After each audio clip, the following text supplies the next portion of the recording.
The day I bought my first house, my cousins decided it belonged to them. I should have seen it coming. They'd been treating my life like a timeshare for years. But I guess even doormats have their breaking point. My name is Tiffany, and I've spent the last decade being everyone's favorite emotional ATM. You know the type. The responsible one, the reliable cousin who always has her act together. The one who gets called at 3 a.m. because someone needs bail money or a place to crash. Again. Tiff, your Greek yogurt's gone bad. Lorelei's voice echoed through my apartment as she rummaged through my fridge. It was 7 a.m. on a Tuesday, and she'd let herself in. Again. With my spare key that was supposedly for emergencies only. That yogurt was fresh yesterday, I called back from my bedroom where I was getting ready for work. Before you stayed over, without asking. Well, it tastes funny now. I heard the distinct sound of my entire yogurt container hitting the trash. You should really buy the brand I like anyway. The organic one? I closed my eyes and counted to 10. My mortgage approval letter sat heavy in my purse, a secret I'd been guarding for weeks. After 5 years of overtime and side gigs, I'd finally done it. My own place, my rules, no more surprise roommates. Hey, did you wash my workout clothes from last week? Reagan appeared in my doorway wearing my favorite sweater. I left them in your hamper. You mean the ones you've left here for 3 weeks? I adjusted my blazer, avoiding her eyes in the mirror. No, I didn't wash your clothes. Again. God, you're so uptight lately. Reagan flopped onto my bed, messing up my carefully made sheets. What's your problem? My problem was currently sprawled across my bed wearing my clothes, but I kept quiet.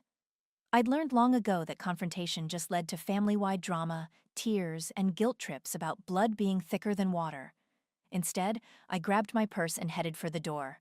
Lock up when you leave, I said, knowing they wouldn't. They never did. At work, I stared at the mortgage approval letter between meetings. The little craftsman house on Cedar Street wasn't much, just 2 bedrooms and a tiny yard. But it was mine. All mine. Or it would be, after closing next week. My phone buzzed with a text from Naomi. You telling them at the BBQ tonight? I typed back, have to. Closing's next week. Want backup? I can bring wine and a taser. I smiled despite myself. Naomi had been pushing me to stand up to my cousins for years. Just wine, trying to keep it casual. The family BBQ was anything but casual. Aunt Rachel's backyard was packed with relatives, the air thick with charcoal smoke and passive-aggressive comments. I waited until most people had a few drinks in them before making my announcement. So, I said, clearing my throat during a lull in conversation. I bought a house. The reaction was immediate. Congratulations from the distant relatives, questions about the neighborhood, and then, "Oh my God, this is perfect!" Lorelei squealed, sloshing her wine. "Ray and I were just saying we needed a change of scene." My stomach dropped. "What?" "We'll help you move in," Reagan chimed in, already pulling out her phone. "I'm thinking we could do like a roommate situation, split the bills and everything." That's not really. This is so exciting! Lorelei wrapped me in a tight hug that smelled like Pinot Grigio.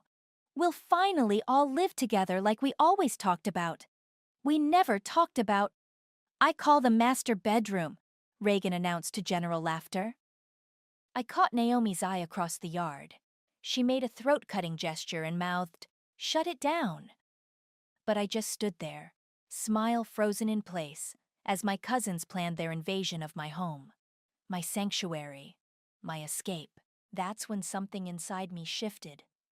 Maybe it was the way Lorelei was already ordering furniture on her phone for our house. Maybe it was Reagan texting her boyfriend about their new address. Or maybe it was just that last thread of patience finally snapping after years of stretch. I pulled out my phone and typed a quick message to Caleb at work. "Remember that moving company you mentioned? I need a quote. And directions to the cheapest storage unit in town." My cousins were still chattering about paint colors and room arrangements when I looked up. I smiled, really smiled, for the first time that evening. "Sure," I said sweetly. I'll even hire the moving truck. They had no idea what was coming, but they would. Family helps family, Aunt Rachel declared, slamming her coffee mug on my kitchen counter. It was 8 a.m. on a Sunday, and somehow my simple house purchase had turned into an impromptu family meeting. I raised you better than this, Tiffany. I hadn't even said no yet. I'd just suggested very gently that maybe my new house wasn't big enough for 3 adults.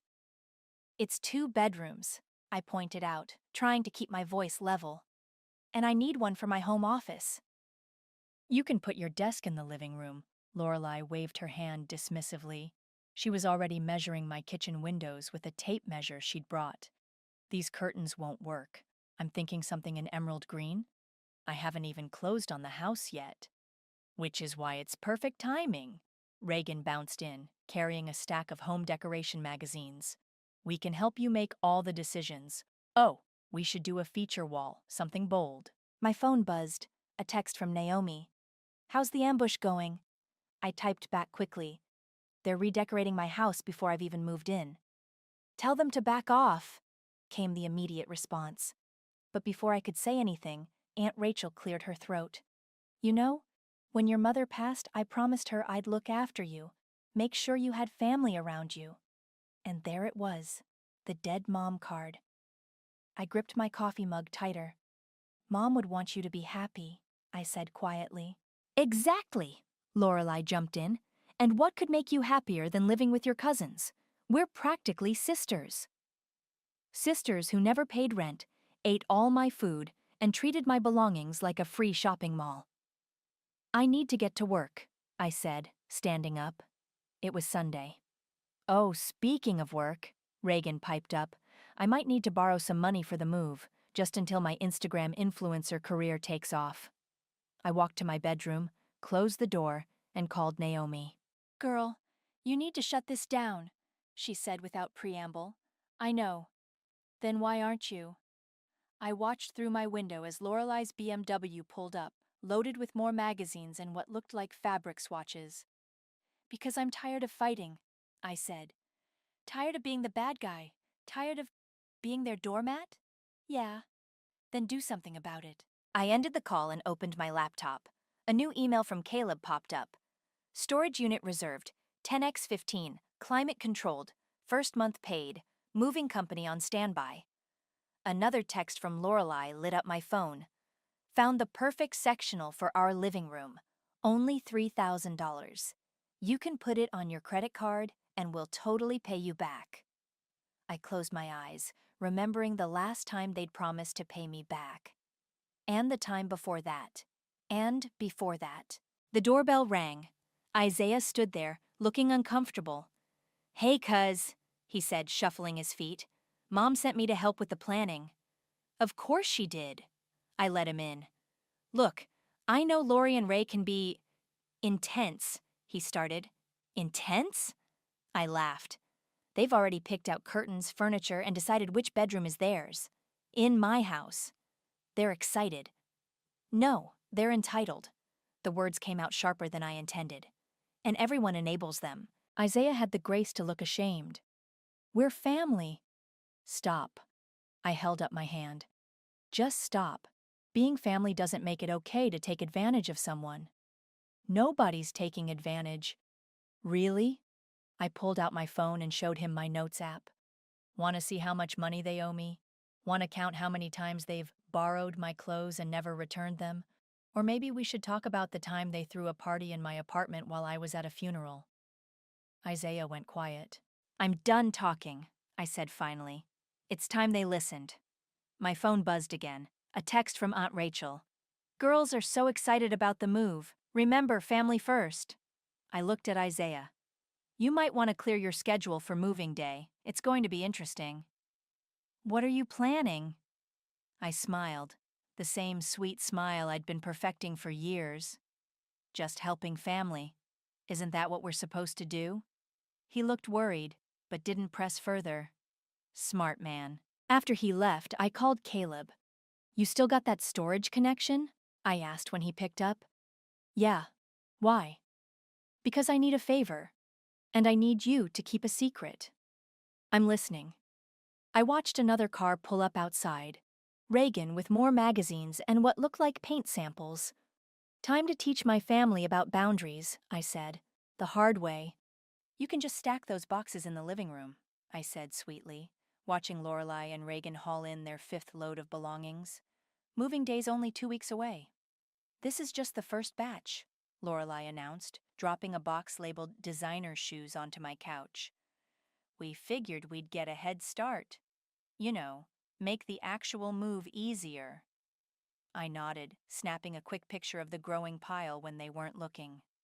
Evidence, just in case. Oh, Reagan squealed, clapping her hands. I had the best idea for the attic space. I could turn it into my yoga studio. I've been wanting to start teaching classes. Last month you wanted to be a food critic, I reminded her. That was before I discovered my spiritual path, she said, rolling her eyes.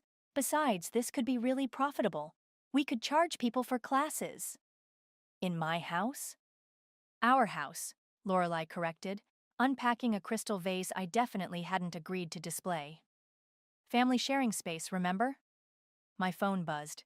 Caleb. Storage units ready. Want to do a walkthrough? Can't, I typed back. Watching the invasion in real time. Need backup? I looked up as Reagan started rearranging my bookshelf to make room for her collection of healing crystals. Not yet, but soon. The doorbell rang. Naomi stood there with 2 cups of coffee and raised eyebrows. Wow, she said, taking in the boxes. They're really doing this, huh? Oh, hi, Naomi, Lorelai called out, not looking up from where she was measuring wall space. We're just getting settled in. You should come to Ray's yoga classes once we're moved in. Naomi shot me a look that clearly said, Are you kidding me? Actually, I said, accepting the coffee. Naomi's helping me catalog everything that's being moved in, for insurance purposes. That got their attention. Insurance? Reagan asked, suddenly nervous. Of course, I said, taking a sip of coffee. Have to make sure everything's properly documented, in case anything gets damaged in the move. Lorelai and Reagan exchanged glances. Speaking of the move, Lorelai said slowly, we should probably talk about the moving truck costs. Since we're bringing most of the furniture. Oh, don't worry about that, I smiled. I've got it all arranged. Professional movers, insurance, everything. Really? Reagan brightened. That's so generous. That's our Tiff, Lorelai grinned, going back to her measuring. Always taking care of everyone. Naomi made a choking sound that she covered with a cough. My phone buzzed again. This time it was Isaiah. You sure about this? They're telling everyone they're moving in with you. Let them talk, I typed back. More boxes arrived throughout the day. Clothing, shoes, makeup, exercise equipment Reagan had never used. Lorelai's entire collection of wine glasses. With each delivery, I took careful photos and notes. The attic's going to need better lighting for yoga, Reagan declared, coming down from her 3rd inspection. And probably some mirrors, full-length ones. And soundproofing, Lorelai added. For the meditation sessions. Absolutely, I agreed. Bring everything you need. After they finally left, Naomi helped me document the boxes. This is insane, she said, reading labels. Winter formal gowns? Vintage handbags? Are they moving in or opening a boutique? Both, probably. I sent the photos to Caleb. How much can fit in that storage unit? Plenty, he texted back. You sure about this? It's going to get ugly. I looked around my living room, now cramped with their belongings. At the crystal vase Lorelai had placed on my coffee table. At the yoga mat Reagan had forgotten to take home. They made it ugly years ago, I replied. I'm just finally returning the favor. That night, I got a group text from Aunt Rachel. Girls' night planning session tomorrow. Let's discuss weekly dinner rotations once you're all moved in. Lorelai chimed in. I'm thinking Sunday roasts. I'll teach Tiff how to cook properly. Can't wait, I replied, adding a heart emoji. Then I pulled up the moving company's number and confirmed the date and special instructions.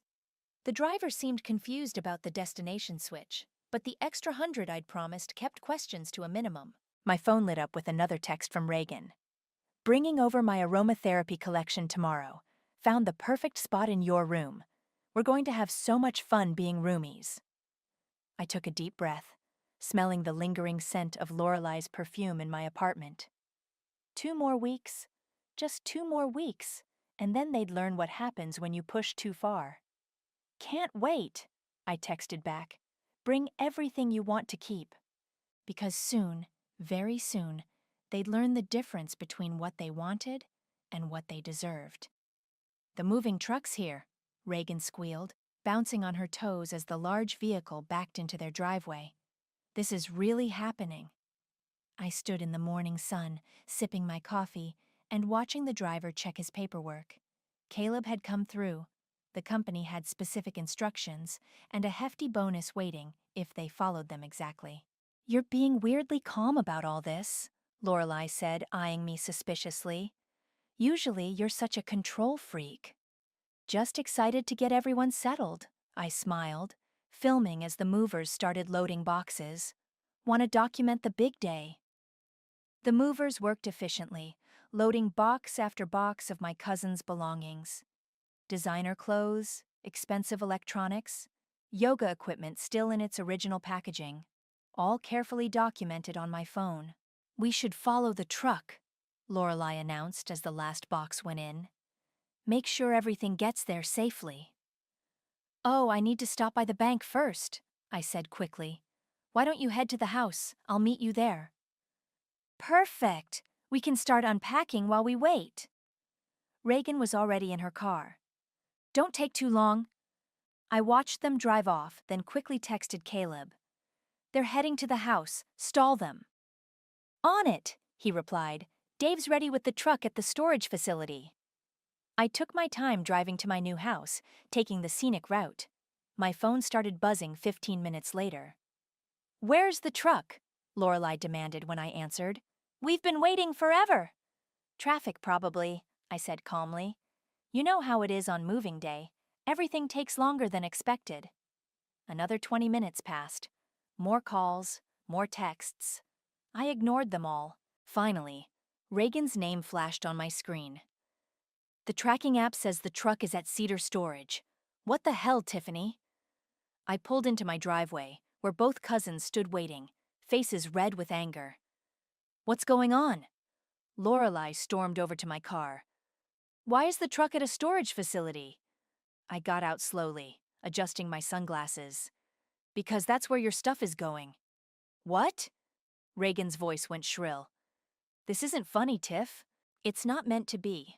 I leaned against my car, feeling surprisingly calm. The unit's paid for 1 month. After that, it's your responsibility. Lorelei's face went from red to purple. You can't do this. We had an agreement. No, you had assumptions. Big difference. But all our stuff. Reagan was near tears. What about the yoga studio? You can do yoga in the storage unit, I suggested. It's climate controlled. Lorelei grabbed my arm. This is illegal. We'll sue. I gently removed her hand. Actually, I have documentation of every item you voluntarily brought to my apartment, plus video evidence of you both acknowledging the move. Want to explain to a judge why you assumed you could move into someone else's house without their permission? We're family, Reagan wailed. Exactly. And family shouldn't take advantage of family. I pulled out my phone and showed them the photos. Remember this vase? The one you brought over without asking? Or these shoes you stored in my closet? Or maybe we should talk about the credit card bills you promised to pay.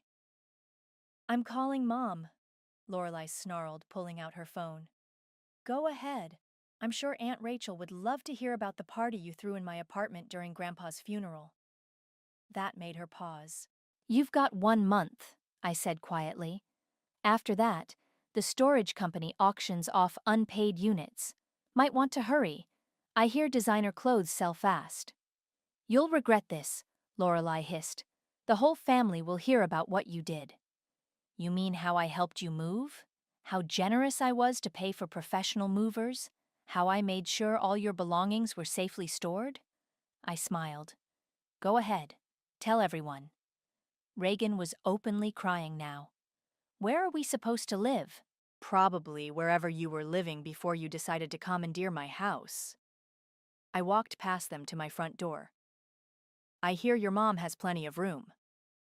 This isn't over, Lorelai called after me. Actually, it is. I turned back one last time. Oh, and I'll need my spare key back. Both copies. They stood in my driveway, speechless, as I went inside and locked the door. My phone immediately exploded with notifications. Aunt Rachel, Isaiah, various relatives demanding explanations. I ignored them all and texted Caleb instead. It's done. How'd they take it? About as well as you'd expect. I looked out my window at my cousins, now frantically calling everyone they knew. But for the first time in years, I can breathe in my own home. Worth it? I watched Lorelai and Reagan finally get in their cars, peeling out of my driveway like they were fleeing a crime scene. Ask me after the family fallout, I typed. But right now? Absolutely. 3 hours of blessed silence passed before my phone rang again. I'd been enjoying the peace, arranging my furniture exactly how I wanted it, when Reagan's number flashed on my screen. Why is there a note on our stuff? She shrieked before I could even say hello. Did you read it? I asked calmly, straightening a picture frame, one that Lorelai had always insisted was tacky. This storage unit is prepaid for 1 month. After that, it's all yours, she read, voice shaking. What kind of sick joke is this? Not a joke, just a reality check. My phone buzzed with another call. Aunt Rachel.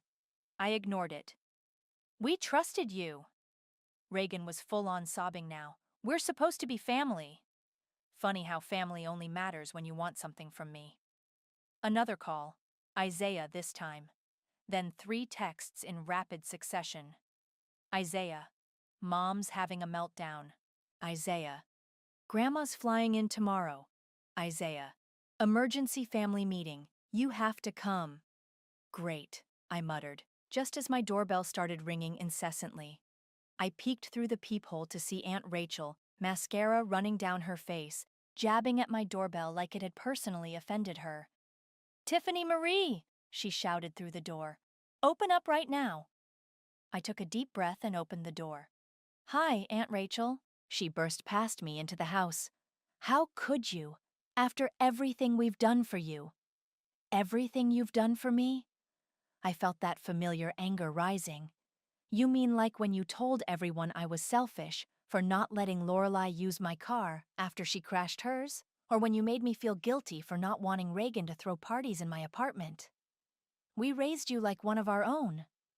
No, I said quietly. You raised me like something you owned. Her face went white. Your mother would be ashamed.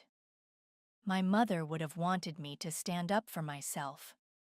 I walked to my kitchen and pulled out a folder. Want to see the spreadsheet of everything your daughters owe me? Or should we start with the photos of my apartment after their parties? This isn't about money. You're right. It's about respect, something they've never shown me. My phone buzzed again. The family group chat was exploding. Lorelai. Hope you're happy with yourself. Reagan.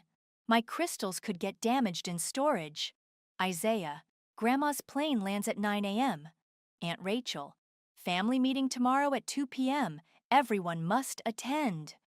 I muted the chat and looked at my aunt, still standing in my kitchen looking shell-shocked. You'll be there tomorrow, she said. It wasn't a question. Of course. I wouldn't miss it. After she left, I called Naomi. So, she said when she picked up, I hear World War III just started in your family. News travels fast. Girl, it's all over Facebook. Lorelai's posting cryptic status updates about betrayal and karma. Reagan's sharing quotes about toxic family members. I laughed despite myself. At least they're consistent. You okay? I looked around my quiet, peaceful house. No random clothes strewn about. No one rearranging my furniture or eating my food. No guilt trips or demands. Yeah, I said. I really am. Need backup for tomorrow's meeting? No, this is something I need to do alone. My phone buzzed with a text from Isaiah. Heads up. Reagan's talking about small claims court for emotional distress and property damage. I snorted and typed back, "Tell her to go ahead. I've got receipts." The next message was from Lorelei. "Hope you're ready for what's coming. You picked the wrong family to mess with." I saved the message, more evidence, and poured myself a glass of wine. My phone kept buzzing with messages and calls, but for the first time in years, I felt no obligation to answer. Instead, I walked through my house, enjoying the silence. No one's yoga mat in the corner. No one's unwashed dishes in my sink. No one's expectations weighing me down.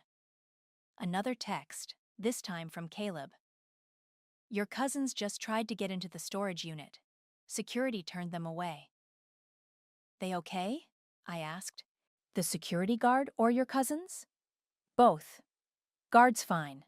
Your cousins left screaming about lawyers." I smiled and took another sip of wine. Let them scream.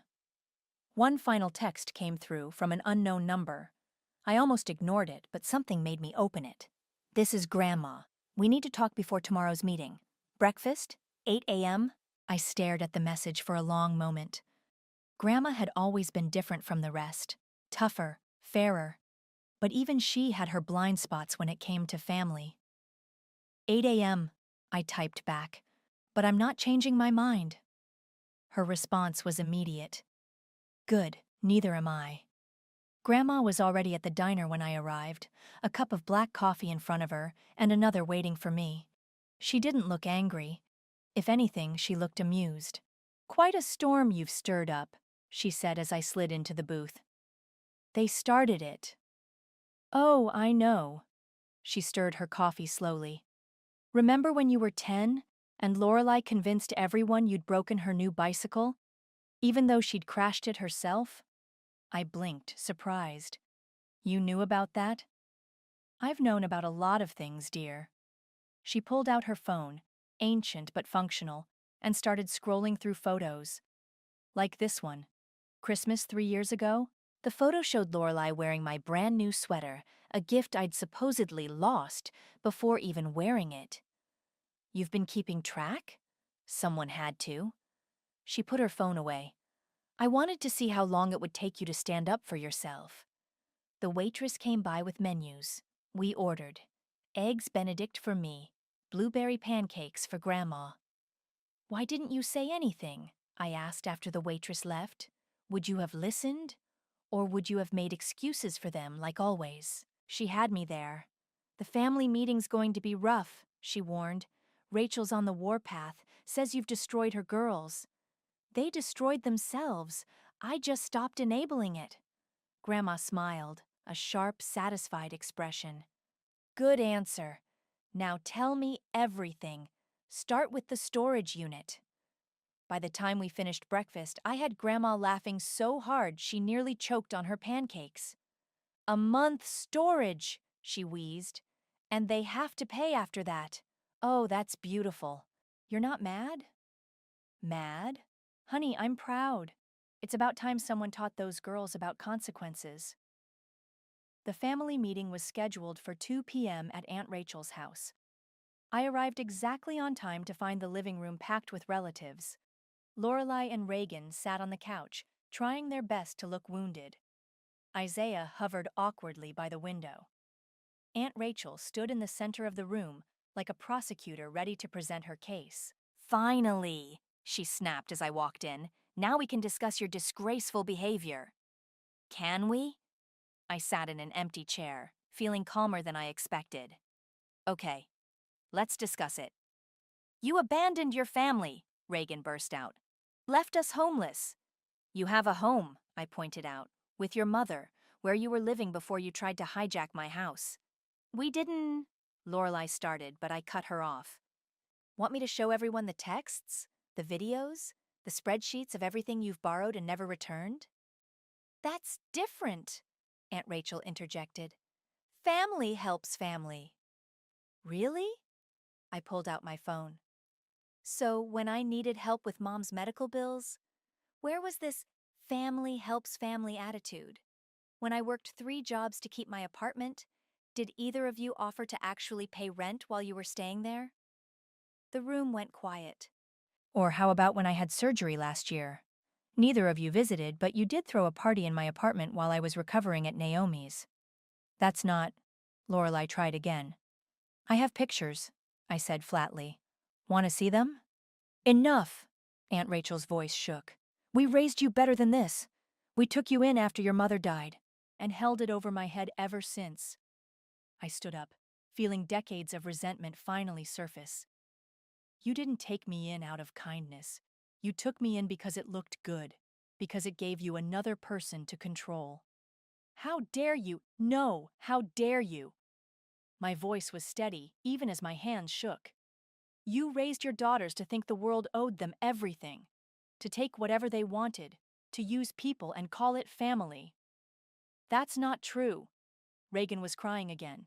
Your stuff is in storage unit 247, I said. The code is 5591. You have exactly 27 days before they auction it off. I suggest you start moving. I turned to leave, but Lorelei's voice stopped me. You've got karma coming, sis, she said softly. Just wait. I looked back at her, at all of them. Karma's already here. It's called consequences. As I reached the door, Grandma's voice rang out. Tiffany. I turned.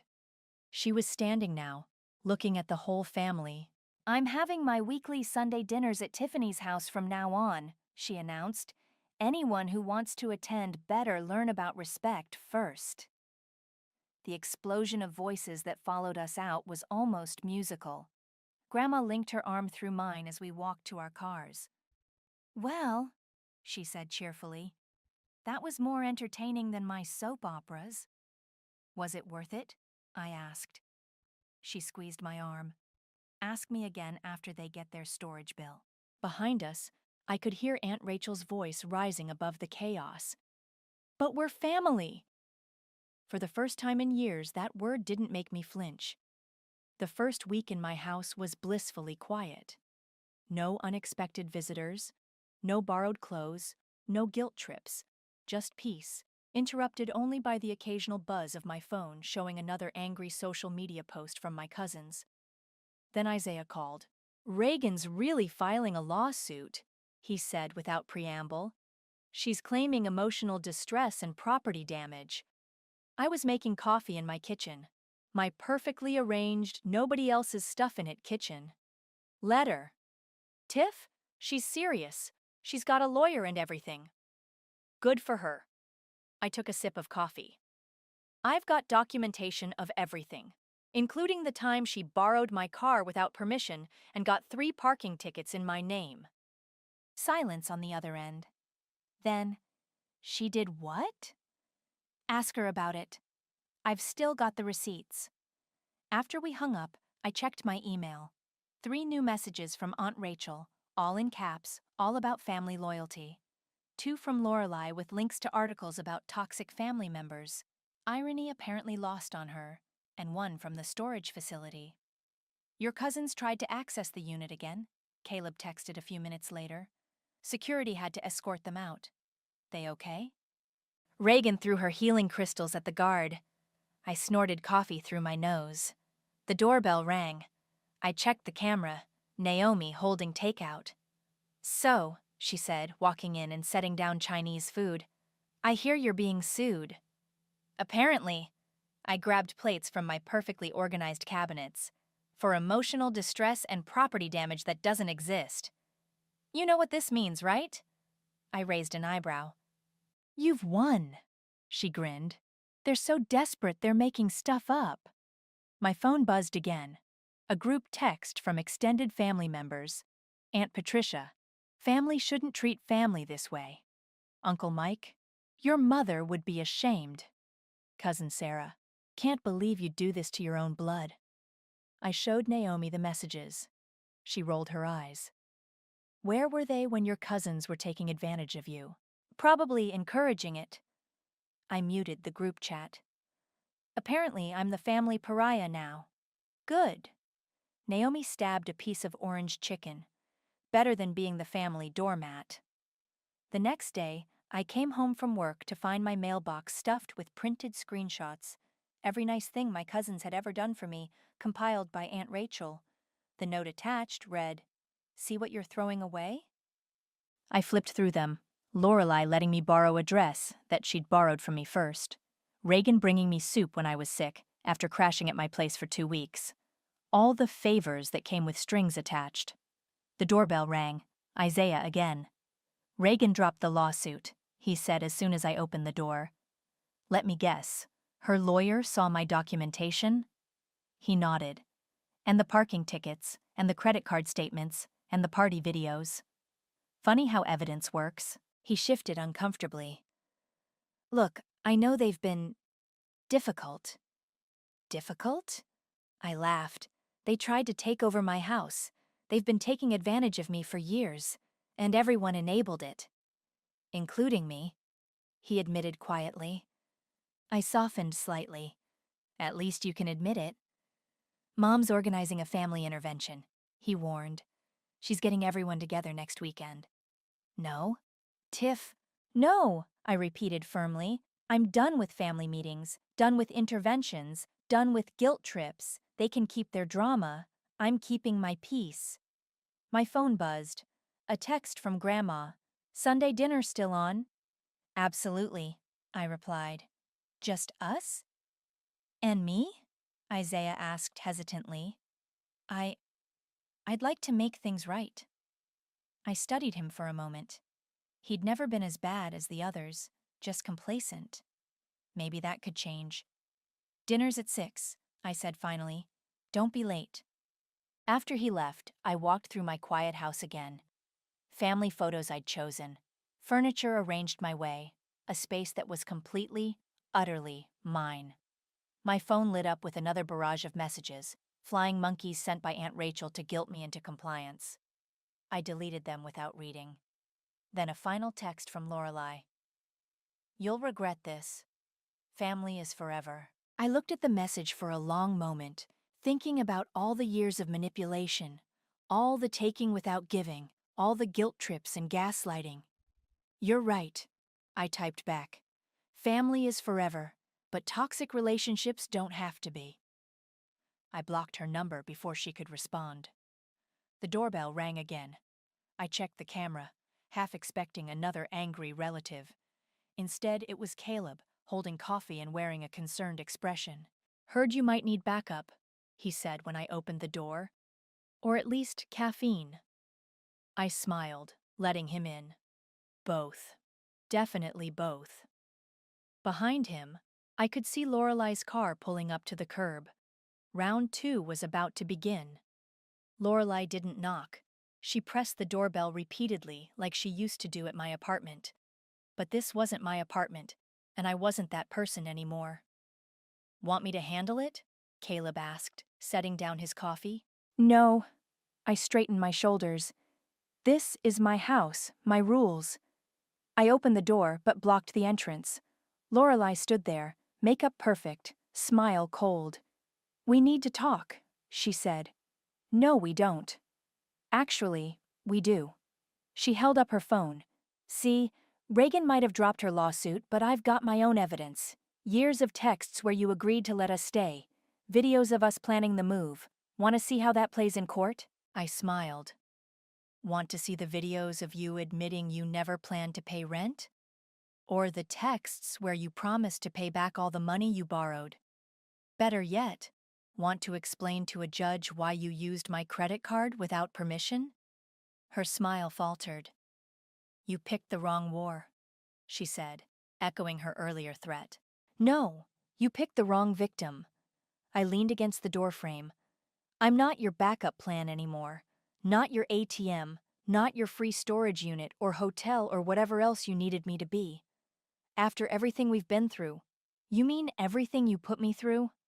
She changed tactics, eyes welling up with tears. We're sisters, Tiff. Family. No, we're cousins who grew up together. and you're a bully who never grew up at all." The tears vanished instantly. "You'll regret this. The whole family's turning against you." "The family turned against me years ago," I said quietly. "They just didn't notice because I never fought back. But I'm fighting now." "Is that what this is? Your big revenge?" "No." I smiled again, genuinely this time. "This is my peace. You're just mad because you're not allowed to disturb it anymore." She opened her mouth to respond, but my phone buzzed. A text from the storage facility. "Unit 247 payment due in 48 hours. I showed her the screen. "Better hurry. Designer clothes are hard to replace." "You wouldn't. Try me." We stared at each other for a long moment, entitled Princess versus Reformed Doormat. Finally, she stepped back. "This isn't over," she said, but her voice shook slightly. "Actually, it is." I gestured to my security camera. "And if you show up uninvited again, the police will have a lovely video to watch." She stormed off to her car, tires squealing as she left. I closed the door and turned to find Caleb watching me with something like admiration. "That," he said, "was impressive." My phone buzzed again. "Grandma, just heard from Rachel. Something about you threatening Lorelai with police?" "She showed up uninvited." I typed back. "I showed her out."